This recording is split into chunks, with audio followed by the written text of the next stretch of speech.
Things are very unsettled in the U.S. territory of Puerto Rico this evening. The island's under a state of emergency after a 6.4 magnitude earthquake struck this morning, leaving at least one person dead. Remember, they had another one yesterday.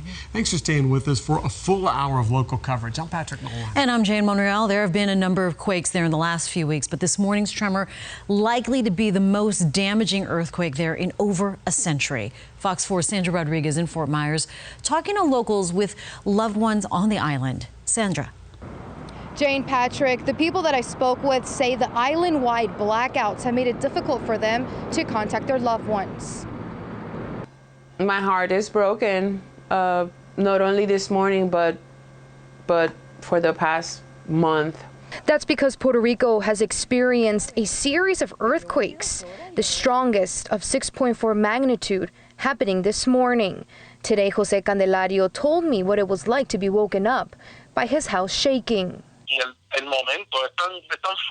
was so strong, it was only a matter of seconds, but it felt like it was hours, Candelario tells me.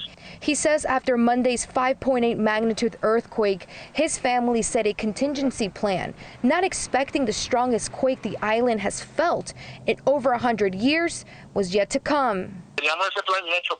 We had that plan made, but once you're in that situation, you're in a state of shock. You're left asking yourself what you do, and when you try to walk, you can't because your body is off balance from the ground moving, Candelario said.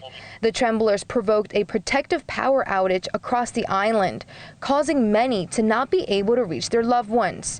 One of those people is Marilyn Santiago. Two family members she was able to speak with were her cousin and 95-year-old aunt. They were both able to evacuate their apartment just as the building was beginning to collapse. And as I was talking to him, there was another tremor, and it really broke my heart. I heard him.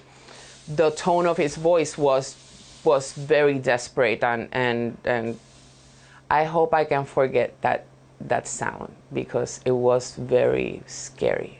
Santiago helped provide aid to Puerto Rico after Hurricane Maria and says she is preparing to do the same for those affected by these earthquakes. In Fort Myers, Sandra Rodriguez, Fox 4 in your corner.